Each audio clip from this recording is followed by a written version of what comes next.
Bueno, buenos días a todos. Es un gusto desde Untitled estar aquí con ustedes, presentando otro webinar para formar a nuestros clientes en planificación patrimonial. Siempre buscamos que nuestros clientes bueno, y nuestros socios estratégicos estén muy formados y entiendan lo que hacemos para así estar tranquilos de que los ayudamos con mucho conocimiento bueno, y estamos muy actualizados. Eh, Veo que hay 84 personas conectadas. Este, bueno, espero que sea de utilidad esto, que tanto me gusta hacer y bueno, vamos a empezar con el rol de los seguros en la planificación patrimonial. Muy bien, entonces, voy a minimizar esto porque ahí está. Bueno, entonces, ¿por qué planificamos el patrimonio, no? Vamos a empezar desde el principio. ¿Por qué yo busco planificarme? Porque voy a proteger mi patrimonio mientras lo voy generando y mientras va aumentando su volumen, ¿no? Y lo quiero preservar para futuras generaciones. Hago una planificación sucesoria para evitar problemas hereditarios y también quiero tener mi derecho a la privacidad, ¿verdad?, tutelado y aislado, y quiero aislar ese patrimonio que yo construí con tanto esfuerzo de reclamos no vinculados al rubro de mi empresa, digamos, de mi giro de negocios, ¿no?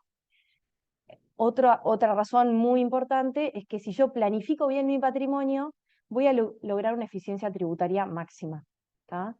Hay muchos mecanismos para lograr eficiencia tributaria, lo cual no implica elusión fiscal, no implica evasión, por supuesto que no, siempre en un marco legal. Y bueno, después lo mismo, lograr diferir impuesto a la renta y minimizar carga impositiva, bueno, sería parte de la eficiencia tributaria. Ay, perdón, se me fue para atrás. Ah, ahí está. Entonces, ay, no, por favor, no levanten la mano todavía porque la ronda de preguntas va a ser al final, ¿está? Entonces, vamos a hacer una guía para un correcto uso de herramientas de planificación patrimonial. Por las dudas, aclaro que este webinar va a quedar grabado. A todos los que se inscribieron les va a llegar la grabación, así que esténse tranquilos que si se pierden en algo, después lo pueden volver a escuchar. Entonces, bueno, qué pasos vamos a seguir? ¿Qué camino vamos a recorrer cuando vamos a hacer planificación? Vamos a mirar, primero que nada, el país de residencia del cliente, ¿no? De residencia fiscal. Do- Lo segundo que vamos a mirar es dónde genera la renta, porque puedo tener residencia fiscal en un país y generar renta en otro, que es lo que sucede muy comúnmente, ¿no? Después voy a evaluar si hay intercambio automático de información entre mi país de residencia fiscal y el país donde yo genero mi renta. Y por último lugar, voy a mirar mi esquema familiar y voy a definir cuáles son mis objetivos a mediano o largo plazo.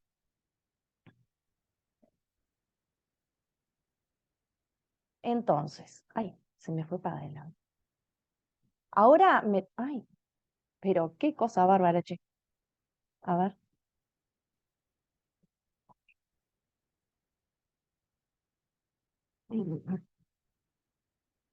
Bueno, ahora me toca hablar de uno de los mecanismos de planificación patrimonial, porque hay miles, y uno de los, digamos, de las estructuras o medios para planificarme son los seguros de vida, ¿tá? Que pueden ser con o sin ahorro. Seguros de vida y seguros de otro tipo que vienen a continuación. Entonces, ¿para qué son estos seguros de vida? ¿Cómo me sirven para una correcta planificación? Y bueno, un seguro de vida me va a dar soluciones para evitar el mal manejo en las sucesiones, ¿está?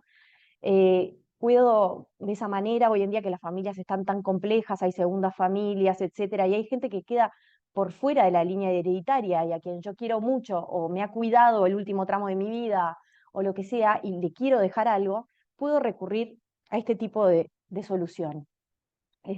También, por ejemplo, si tengo particiones hechas y que van a quedar en forma desigual, por ejemplo, no quiero que mis dos hijos, los dos administren y queden con el campo porque sé que se van a pelear, bueno, puedo dejarle quizás todo el campo a uno y compensar con un seguro para el otro que quizás es menos hábil, no le gusta el campo, no sé, o vive en el extranjero y no va a poder estar.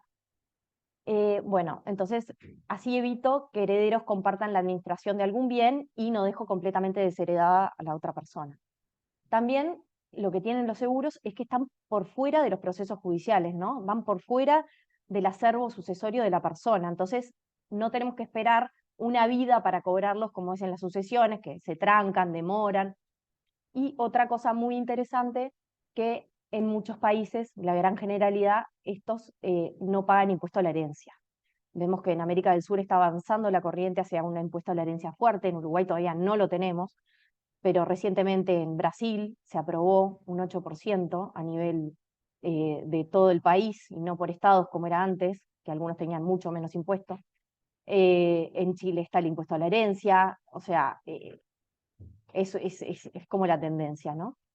Bueno, y ahora vamos a ver los distintos tipos de seguro de vida. Tenemos el seguro de vida a término, ¿tá? Que es de duración fija y dura solo por el plazo que yo pacté al principio. Quiere decir que si yo me muero, me muero, si yo sobrevivo al plazo pactado, el seguro no me paga ningún beneficio, ¿verdad? Es sin valor en efectivo acumulado, es renovable y convertible, o sea, me hago el examen médico solo al principio. Después tenemos el seguro de vida anual renovable, que tiene el plazo de un año, se renueva automáticamente, cada vez que lo voy a renovar no tengo que hacer un nuevo examen. Tampoco hay acumulación de valor en efectivo, ofrece flexibilidad porque no está comprometido a un largo plazo fijo, sino que lo voy renovando año a año.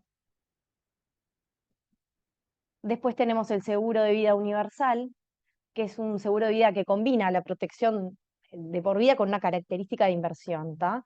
Y esto ya es mucho más interesante porque, digamos, acá voy a tener un componente de ahorro con un interés fijo que en general se rige por los bancos, ¿tá? Y una parte de la prima va a estar destinada a la cobertura del seguro de vida y la otra es la que se invierte en una cuenta de valor en efectivo a tasa fija, como vimos, y voy acumulando valor.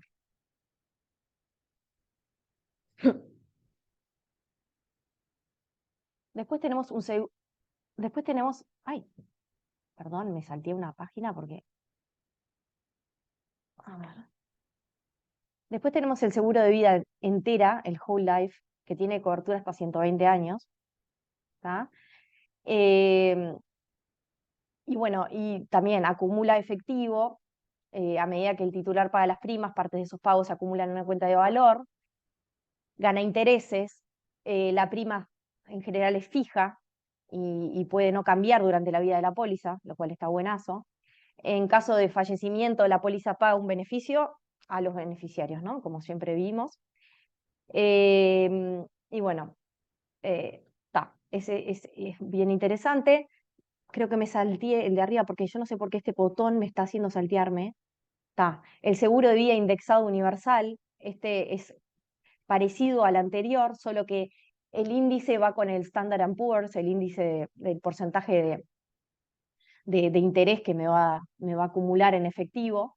Em, tengo, ahí tengo un mínimo asegurado, que también está bueno. Eh, y bueno, y sabemos que por debajo de cierto valor, siempre voy a estar cubierta hasta cierto nivel, ¿verdad? Eh, y siempre sé que tengo el efectivo disponible, ¿verdad? Por si tengo necesidades financieras en el momento.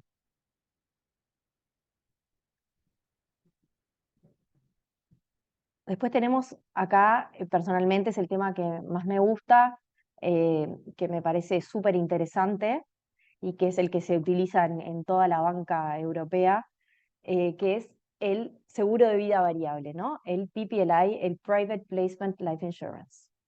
Entonces, ¿de qué se trata esto? Bueno, esto es una estrategia de planificación patrimonial y fiscal donde las inversiones son manejadas por un asesor financiero, que siempre va a ser el mismo, el que ya viene teniendo el cliente, donde yo puedo tener personalizadas las inversiones, ¿tá? puedo elegir mis objetivos financieros, etcétera, los defino con mi broker, y en general los activos afectados a esta póliza, que es una cuenta de inversión, es un portafolio, acumula valor y difiere impuesto a la renta. Las ganancias de la póliza no están sujetos a impuestos hasta que yo retiro, ¿verdad? Entonces, esto logra un efecto, un beneficio fiscal que se estaría perdiendo eh, recientemente con todas las reformas tributarias en la región, donde se atacó el tema de la ganancia generada en sociedades controladas en el extranjero. Cuando yo tenía mi cuenta de inversiones en el extranjero a nombre de una PIC, de una Private Interest Company, de una empresa offshore, o cuando tenía cualquier tipo de renta pasiva en el extranjero, yo en mi país de residencia fiscal estaba tributando cuando distribuía esos beneficios. Bueno, hoy por hoy, con todas las reformas tributarias en Chile, en Brasil, en Colombia, en todos los países, recientemente, ¿qué pasa? Yo pago por renta devengada, renta generada, y no renta distribuida. Entonces ya no tengo ese beneficio fiscal de, eh, de que puedo diferir el pago del impuesto a la renta hasta que retiro, hasta que recibo ese dividendo. Entonces, lo que me pasa con este seguro de vida variable, el PPLI, es que yo logro acumular ese valor hasta tanto yo no retire. Y no tengo que liquidar impuestos hasta que no retire, ¿verdad? Salvo eh, algunas reformas de algunos países donde hay algunas restricciones a este tipo de estructura. Bueno, obviamente lo que permite este producto es la planificación patrimonial total, transfiero activos a futuras generaciones de manera eficiente y los asigno como beneficiarios a las personas que yo quiera y no necesariamente a mi línea de sucesión.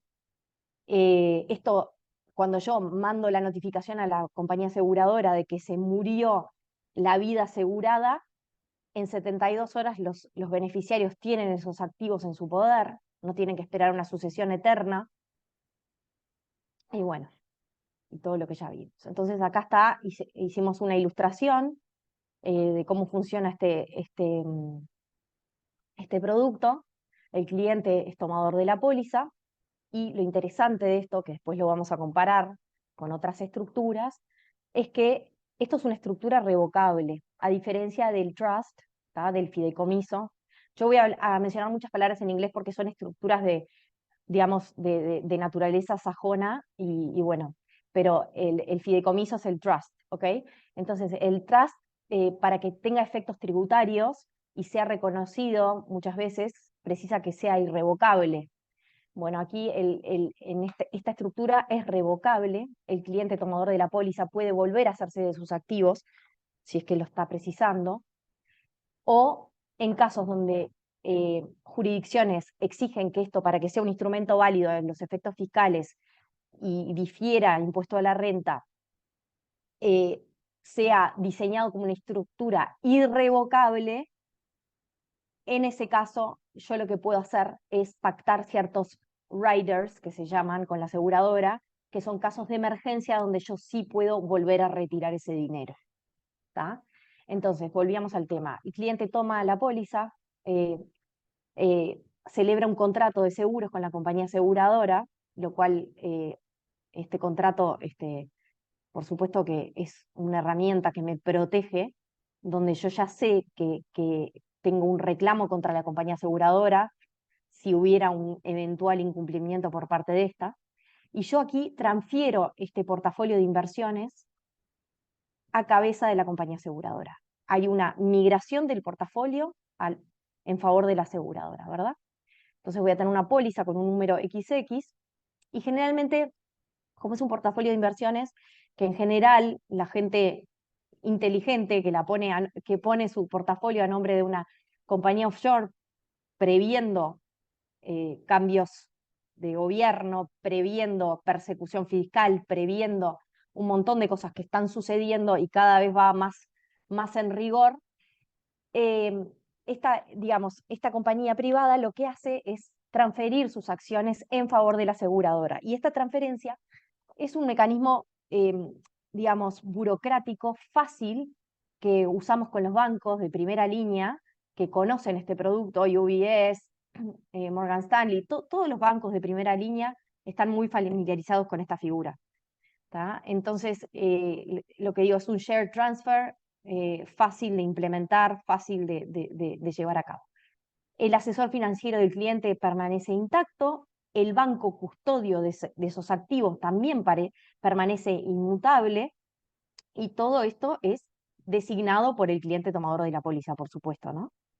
Entonces, ¿qué pasa acá? Bueno, yo tengo mi patrimonio en cabeza de la aseguradora protegido. Ese patrimonio va a estar a su vez, en un patrimonio de afectación separado del patrimonio global de la compañía aseguradora, es un patrimonio segregado, ¿tá? Y voy a designar una vida asegurada, ¿tá? Que no puede coincidir, eh, digamos, perdón, puede ser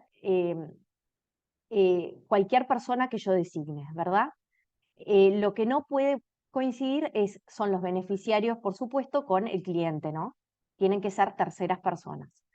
Designo los beneficiarios que quiero, puedo poner varias vidas aseguradas, que si se muere uno, luego la vida asegurada es otra, y recién después cobran los beneficiarios. Hay mucho juego para hacer, e incluso puedo combinar esto con un trust. Quiere decir que si se muere la vida asegurada, no va de golpe todo ese beneficio, que puede ser una fortuna de dinero a favor de estas personas, sino que va a un trust, y el trust, como vimos, es la herramienta de planificación por excelencia, donde yo con una letter of wishes designo cómo se van a repartir esos activos, quién los va a repartir, en la forma escalonada que los voy a ir repartiendo, que si mi hijo consume drogas no le voy a liberar un peso hasta tanto no deje de consumir, que si no estudia se le va a dar un mínimo, y si estudia se le va a ir incrementando su beneficio. Bueno, hay muchas formas por organizarse y, y- digamos, y distribuir en forma paulatina un patrimonio, ¿no? Siempre hay hijos díscolos, familias complicadas, terceros bueno, que quiero beneficiar y no están en mi línea sucesoria. Y bueno, ahora vamos a entrar en otro tipo de seguros que está muy interesante, que es una forma de planificación dentro de las compañías, dentro de los estudios jurídicos, cualquier tipo de empresa, donde hay socios y donde el rol de cada socio es importante, y donde yo quiero evitar que vengan terceros nuevos a mi compañía cuando se muera un socio. Quiero evitar a la viuda que venga a jorobar y a tomar decisiones. Quiero evitar bueno, todo lo que ya sabemos, ¿no? Entonces, no quiero tener gente en mi gobernanza corporativa. Quiero cubrir el riesgo de muerte o incapacidad, ¿no? Incapacidad, por ejemplo, si uno de los socios continúa vivo y no está trabajando, y va a seguir cobrando dividendos igual que los demás que están operativos y trabajando 24/7, no parece ser muy justo, ¿no? Entonces, existe este mecanismo que es muy eh, fácil para este tipo de, mm, de problemáticas. Voy a hacer un comparativo de pólizas antes de meterme en este tema, que en realidad, bueno, en verdad sería mejor meterme en este tema primero y después hacemos el comparativo de las pólizas que vimos anteriormente. Perdón. Entonces, en el Exit Plan para socios tenemos dos formas de hacerlo, ¿no? Uno, que es una compra cruzada entre socios, ¿no? Donde hay tantas pólizas como socios. Entonces, los socios compran las acciones del que se retira, ¿tá? Con esta póliza, porque cada uno tiene una póliza de vida, ¿no? Cada uno paga las primas de las pólizas que tiene, ¿no? Cada uno es beneficiario de las pólizas. La compañía no es parte del acuerdo. Las primas pueden no ser deducibles de impuestos, ¿tá? Las ganancias están em, perdón, las primas pueden no ser deducibles, sí, como costo, perdón. que a diferencia de cuando cuando la empresa compra este seguro, esto sí es deducible como un costo y lo pasamos al pasivo. Eh, Respecto al impuesto al patrimonio, el valor de la póliza puede ser no incluido, ¿tá? Y el socio que permanece en la compañía, o sea, los sobrevivientes o los que no están incapacitados, reciben un aumento en el valor de sus acciones cuando cobran esta póliza, ¿verdad? Y los valores en efectivo de la póliza no están sujetos a acreedores. Y bueno, y en los casos donde los accionistas tienen diferentes edades, el valor de la prima va a ser diferente, ¿verdad? ¿Qué pasa cuando la compra de la póliza es por parte de la compañía, a diferencia de una compra cruzada entre socios, donde cada uno tiene su póliza? Acá la compañía es la que adquiere las acciones del que se retira, ¿está? Y la compañía es la que paga la prima. La compañía es la propietaria de la póliza, ¿verdad? Es la beneficiaria. Las primas son deducibles de impuestos. Además, la tiramos como un gasto. Aumenta el valor de las acciones de los socios del superviviente cuando se cobran la póliza, por supuesto, porque se redistribuye esa participación. El precio de compra no genera impuestos en general. El valor de las acciones es incluido en el patrimonio bruto, ¿tá? Entonces va a pagar impuesto al patrimonio por esas acciones que se redistribuyen los socios, obvio. Em, Acá hay una diferencia grande con la compra cruzada, que las pólizas y sus beneficios pueden estar sujetas a acreedores, ¿tá? La prima es paga en forma proporcional a la participación social de cada uno, y no es que la compañía pague por todo, sino que cada uno por su porcentaje.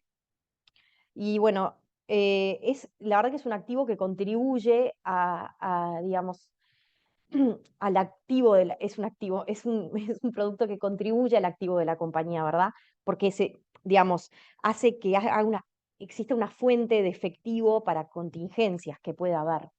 Es muy interesante tener esto, ¿verdad? Si hay algún apuro o algo, sabemos que contamos con estos beneficios que podemos cobrar. Y bueno, la compañía, como ya vimos, como propietaria de todas las pólizas, es obligada al pago de todas las primas. Entonces, elimino la contingencia de que algún socio no quiera pagar, ¿verdad? Eh, bueno, y entonces vamos a ver un poco el comparativo de las pólizas que vimos al principio. Eh, eh, Estábamos hablando de que el seguro de vida a término lo que tiene es una protección a corto plazo, tiene un costo de prima bajo y no acumula efectivo. La universal tiene el largo plazo, acumula efectivo, tiene eficiencia fiscal, tiene una prima flexible, permite tomar préstamos contra la póliza, ¿verdad? Los retornos están en base a variaciones del mercado, ¿no? A las tasas que fijen los bancos. El whole life, como vimos, es a largo plazo, también acumula efectivo, también tiene eficiencia fiscal. eh, digamos, el socio recibe dividendos, el cliente es dueño, ¿verdad?, de esos dividendos que recibe, es parte de los riesgos de la compañía. Y bueno, y después el PPLI, que es lo que vimos anteriormente, que ya vimos, ¿no?, que es manejado por un asesor, que permite personalizar la cartera de inversiones y que tiene las ventajas fiscales que vimos que son importantísimas, ¿no? Em, Muy bien, entonces ahora vamos a entrar a otro tema que me gusta muchísimo, tengo cuidado con esto, que me parece muy importante que lo aprenda todo el mundo, porque esto es el mundo de hoy y esto impacta en nuestra planificación patrimonial, ¿no? Cuando hablábamos de la línea que recorremos cuando vamos a planificar, que miramos la residencia fiscal del cliente, miramos dónde genera su riqueza y miramos si hay intercambio automático entre el país de residencia fiscal y el país donde genera su riqueza, esto también impacta bueno, en el tipo de planificación que vamos a hacer, porque vamos a ver qué instituciones financieras están obligadas por los Common Reporting Standards y cuáles son las cuentas reportables. Los Common Reporting Standards es un intercambio de información recíproco, simétrico entre países firmantes de la OCDE, ¿no? Entonces, sabemos que todos los países firmantes de la OCDE son prácticamente todo el globo terráqueo, menos Estados Unidos y Puerto Rico, que está bajo el ala de Estados Unidos, y Estados Unidos pasó a ser el nuevo como plaza financiera por excelencia y paraíso fiscal a nivel de intercambio de información, ¿verdad? Estados Unidos está amparado por FATCA. Los intercambios de información no son simétricos entre países con los que firma tratados, sino que son asimétricos. Estados Unidos libera muy poca información, aunque Massa en su momento se haya jactado de haber celebrado un tratado de intercambio fantástico. Lo cierto es que son muy pocas las cuentas reportables y muy poca la información que se reporta. Bueno, entonces, espera, ahora vamos a centrarnos en los Common Reporting Standards, que son Uruguay está dentro de la OCDE y somos parte de CRS, ¿verdad? Entonces, las instituciones financieras obligadas a reportar son las instituciones de depósito, las instituciones de custodia, las compañías de seguros, lo que estamos viendo, ¿no? Y las entidades de inversión, ¿no? Los trusts, las fundaciones, las compañías offshore que cumplan con ciertas características establecidas por CRS. Las cuentas reportables son las cuentas de depósito, las cuentas de custodia, contratos de seguros o similares con cuentas con determinadas características y la participación en deuda, capitales de entidades de inversión, etc. Entonces, ahí bien, vemos quiénes son los obligados a reportar y cuáles son las cuentas reportables. Ya vemos que el secreto bancario y el intercambio automático es casi que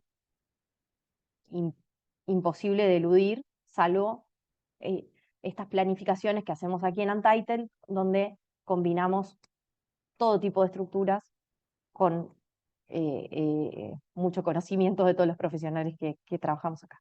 Entonces ahora me gusta tomar un caso de ejemplo para que entiendan cómo funciona este tema de la planificación y voy a recorrer el camino de hablar de distintas estructuras, por supuesto de seguros, y para que vean cómo sorteamos todos estos obstáculos, ¿verdad?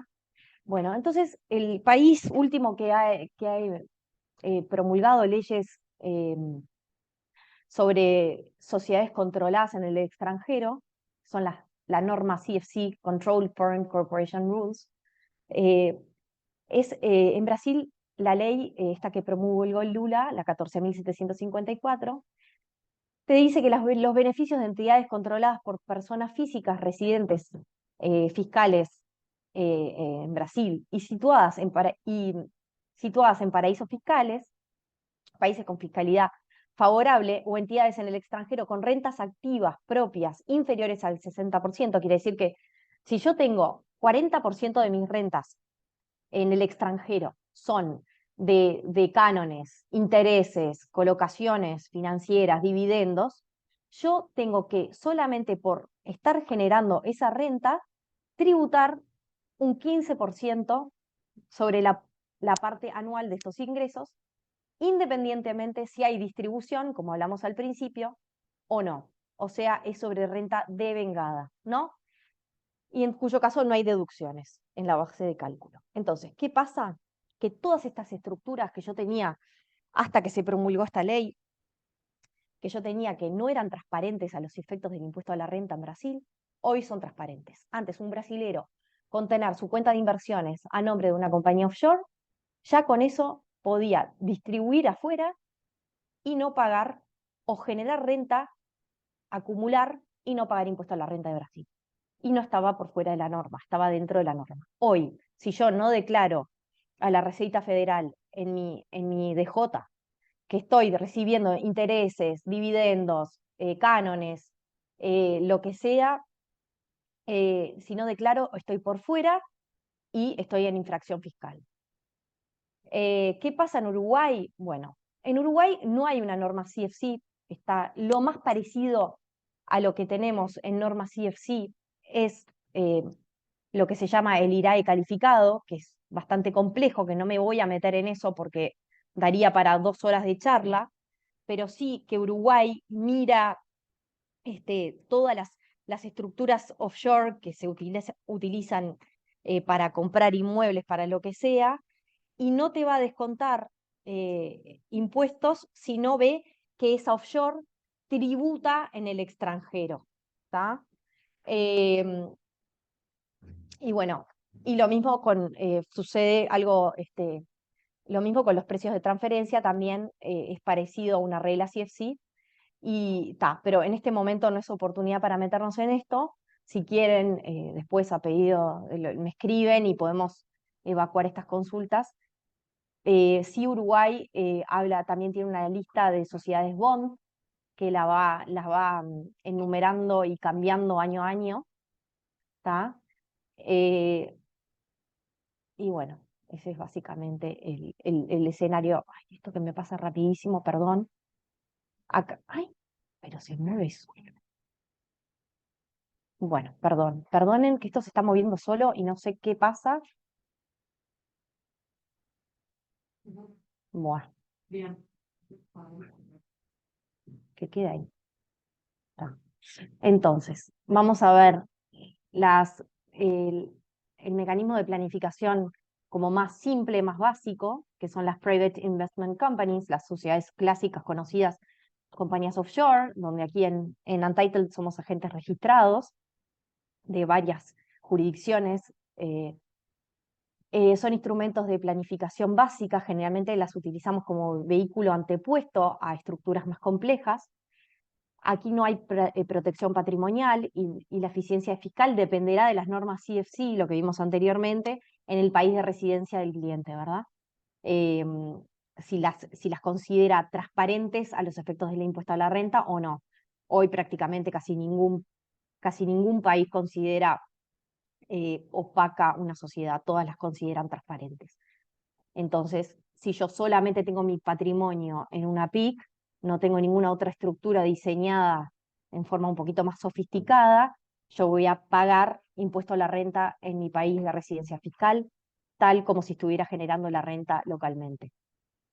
Eh, el cliente puede conservar el control y la administración de la compañía, y en Brasil y en Chile, por ejemplo, me encanta volver a esos ejemplos, es una estructura transparente cuando la compañía está domiciliada en una jurisdicción fiscalmente preferente o cuando se entiende que hay control.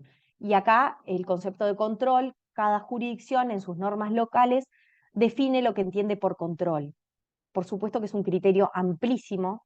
En Brasil solamente se habla que hay control cuando tengo la posibilidad de tomar decisiones dentro de la compañía, cuando soy administrador, o sea, ni siquiera se requiere una participación social. En Chile sí se requiere una participación social, pero vincula sociedades de parientes entre sí para conformar el concepto de control, vincula a los familiares hasta el tercer grado en línea descendiente y ascendiente, vincula entre concubinos, entonces es muy difícil decir, bueno, yo reparto 10% de acciones acá, 10, 5 acá, 5 acá, y no llego. Si llegás porque la norma, digamos, en servicios de impuestos internos en Chile, por ejemplo, va a investigar quiénes conforman esa compañía. Bueno, ahora pasamos a un segundo nivel de protección patrimonial, excelente, que quizás sea el más sofisticado y el más recomendable para muchas jurisdicciones, que son los trusts, que pueden ser revocables e irrevocables. Y aquí depende eh, nuevamente dónde está el cliente, dónde tiene su residencia fiscal, para aconsejar uno u otro, ¿no? Entonces, ¿qué sucede en los trusts? Bueno, el cliente, el settlor, se desprende legalmente de su patrimonio en favor del trustee, quien lo conserva y lo distribuye conforme a un trust deed. ¿Qué es el trust deed? Es el título, que es una escritura pública del país donde tengo mi trust. Nosotros aquí en Untitled somos licensed trustees, tenemos licencia para ser trustees en Estados Unidos y en Nueva Zelanda. El trust deed es un documento, como decíamos, público, pero privado, ¿verdad? Tiene, digamos, público en el sentido que está en los registros del trustee y tiene una fuerza vinculante para el trustee y el settlor. privado porque no se divulga en ningún lado y el sigilo del trust es total, sobre todo a nivel de intercambio de información, digamos, los trusts son impenetrables, ¿verdad? El trust irrevocable, el mismo, no finaliza con la voluntad de quien los constituye, sino con las distribuciones finales de los activos, ¿verdad? Entonces, esto es muy importante. El trust es irrevocable. El cliente no puede volver a su patrimonio esos activos, ¿verdad? Eh, hasta que no se hacen distribuciones. Y no importa, puede que el cliente no muera, puede que ya se distribuyan todos los activos y ahí se liquida el trust, ¿verdad? O sea que no precisamos ni la muerte del settler, ni precisamos hablar ni decimos que es irrevocable porque, porque salió eso del patrimonio, sino que es irrevocable porque perdón, me equivoqué, es irrevocable porque nunca vuelven los bienes al poder de quien armó ese trust, ¿verdad? Del cliente. Las órdenes de administración del portafolio serán cursadas del director y protector al asesor financiero, o sea que hay un sistema de frenos y contrapesos dentro del trust. Perdón. Después, en Brasil y Chile, ¿qué nos pasa? Que son los países con estos gobiernos que están haciendo una persecución fiscal feroz y están con el lema de tax the rich y van atrás de los grandes patrimonios. Es una estructura transparente a los efectos del impuesto a la renta, tanto si se trata de un trust revocable como irrevocable, ¿no? Entonces, ¿qué me dice la norma local en Chile, en Brasil? Bueno, si usted tiene un trust, aunque sea irrevocable, esos activos afectados al trust tributan impuesto a la renta. Quiere decir que si usted tiene un trust y quiere traer activos a Chile o quiere traer activos a Brasil, por más que Estados Unidos no me libere información de qué es lo que yo tengo en mi trust en Estados Unidos, cuando yo traiga mis activos a mi país local y los quiera distribuir, van a estar afectados al impuesto. ¿Está? Y la Receta Federal y Servicio de Impuestos Internos van a considerar que yo estuve en infracción si tengo un trust en el extranjero. ¿Tá? Entonces, como dijimos, si bien el país donde yo tengo el trust no va a liberar información, yo estoy en infracción teniendo ese trust si no lo declaro. ¿Tá? Si yo lo declaro en mi DJ, en la Receta Federal o en el Servicio de Impuestos Internos, estoy amparado por la ley, estoy ok con la ley, pero voy a pagar un 15% de renta y bueno, de última, en Brasil esto zanjó una discusión interesante, porque antes eh, se discutía si pagaba hasta un 27,5 de impuesto, con lo cual esta nueva ley también tranquilizó a un montón de gente que dijo, ok, yo tengo un trust, lo declaro y pago un 15%, y ya está. ¿Qué pasa en Argentina? Bueno, en Argentina el trust sí es irrevocable y hay efectiva pérdida de control de los activos eh, por parte del cliente, del settler, esto se considera que es una estructura que no es transparente a los efectos de los impuestos en la norma argentina, ¿verdad? No va a estar sujeto a bienes personales, no va a estar sujeto a impuesto a las ganancias, no va a estar sujeto a todos los impuestos que vinieron después y los que vendrán, y los que vinieron antes, ¿verdad? Entonces, em, es una estructura que en Argentina funciona perfectamente bien, que aconsejamos planificarse con esta estructura.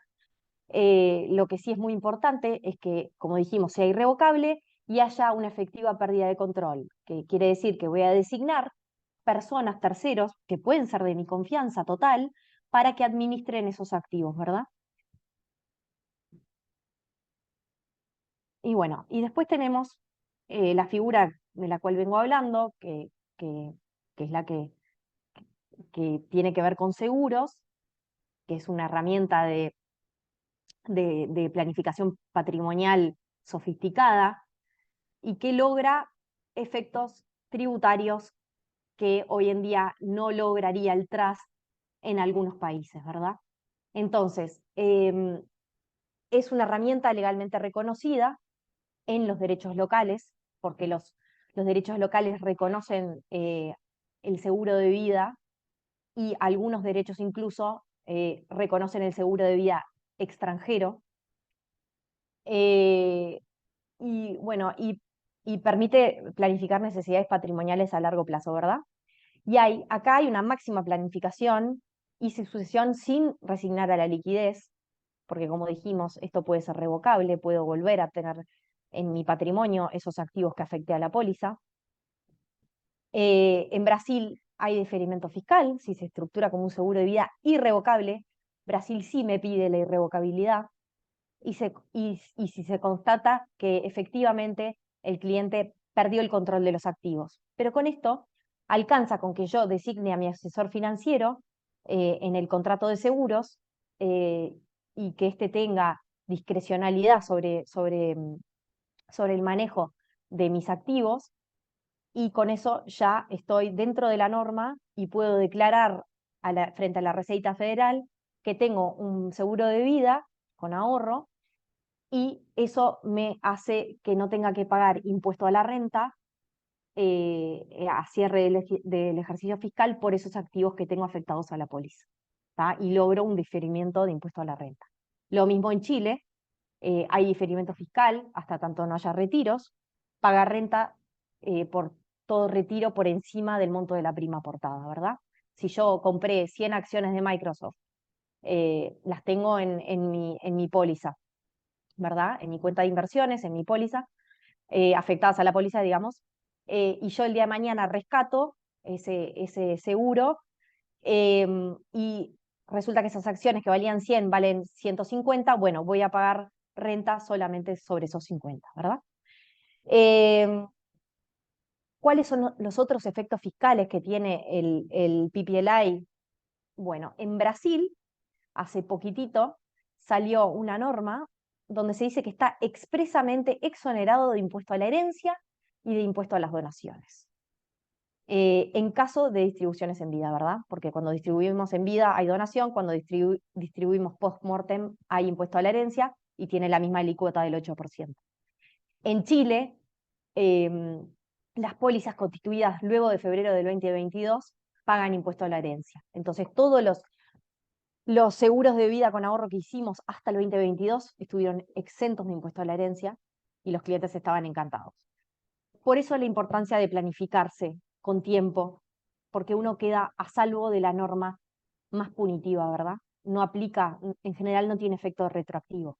Entonces uno, cuando se planifica y arma estructuras, eh, está no solamente logrando todo esto, sino que además se está cubriendo de futuros gobiernos persecutorios, de futuros cambios en la legislación y todo lo que ya conocemos, ¿verdad?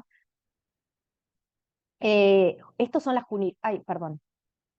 Estas son las jurisdicciones donde el Private Placement Life Insurance está reconocido a nivel, los seguros de vida y todos los seguros y el Private Placement Life Insurance están reconocidos y funcionan para residentes fiscales de Brasil y de todos los países que figuran acá, ¿verdad? Para Argentina y para Uruguay no, porque no reconocen el seguro de vida con ahorro y en particular el seguro de vida con ahorro en el extranjero, ¿verdad? Eh, pero bueno, igual de todas maneras hay formas de sortear, si el cliente tiene especial interés en esto, puede haber mecanismos para lograr implementar esta estructura. Bueno, muchísimas gracias a todos. Ha sido un placer para mí. Ahora voy a abrir eh, la ronda de preguntas que van a ir por escrito. Y voy a estar leyendo las preguntas y contestando. Bueno, buen día. El titular de la póliza figurará en FATCA u otro organismo gubernamental recaudador. Eh, a ver, en FATCA es solamente Estados Unidos, ¿verdad? Eh, para FATCA hay todo otro régimen que, si querés, después te lo contesto por privado, porque es largo y si no tenemos pocos minutos, pero encantada que me pongas un mail y te lo voy respondiendo. En las pólizas cruzadas, cuando compran los socios individualmente, como demostrás, ante, el interés asegurable ante la compañía de seguros, el interés asegurable es, a ver, es una compra cruzada entre socios y el interés asegurable es las acciones de cada socio, ¿verdad? Entonces, de modo que si uno se incapacita o muere, lo que yo voy a tener cubierto es el monto de esa persona, ¿tá? Las acciones, el valor de esas acciones. Al ser una póliza en cabeza de la empresa o sociedad en donde el tomador y el beneficio es la empresa, la empresa paga impuestos a las ganancias cuando se deducen las primas, cuando se cobran las primas, cuando deducen las primas. A ver, vimos que en general los, los beneficios de las pólizas están exonerados de impuesto a las ganancias, ¿verdad? Eh, y vimos que en general son cuando la compañía compra esa póliza, es un pasivo de la compañía. Entonces es deducible de impuestos.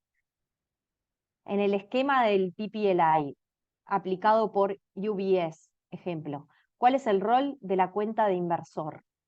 ¿Es solo pagador de la póliza, ya que en el esquema básico el tomador es el asegurado y el beneficio de los beneficiarios o la cuenta de inversión? Ay, está rara planteada la pregunta y no entiendo mucho qué es lo que trata de preguntar esta persona. Paso a la siguiente. Muchas gracias por la presentación. Luego los contacto para mi mayor información. Si me pueden facilitar su correo electrónico sería ideal. Sí, mi correo electrónico va a quedar si tú te registraste, va a quedar, te va a llegar un mail con todo. ¿Tienen información sobre este tema con relación a la República Dominicana? Sí tenemos, hace la consulta por privado y te asistimos. Estructura del LLC en Estados Unidos, inversiones en RE, no sé qué quiere decir con RE. Los socios son argentinos y tributan ellos. ¿Qué seguro se debe tomar para prepararse para la muerte de algún socio? Esto también, por favor, preguntas particulares, las hacemos casos concretos los hacemos por consulta, ¿verdad? Y ahí encantada te contesto todo. ¿Tá? A ver, gente que levantó la mano, que no puedo ver. No puedo ver los que levantan la mano, por favor, las preguntas por escrito. Y, bueno, veo que no hay más. Eh, Como dijimos nuevamente, todas las preguntas que son casos individuales, particulares, las contestamos en consultas, encantados. Y bueno, nuevamente muchísimas gracias. Fue un placer para mí. Espero que les haya sido de interés. Y estamos a las órdenes desde Untitled con todo nuestro equipo para solucionar temas de planificación patrimonial y bueno, todo tipo de estructuras. Encantada.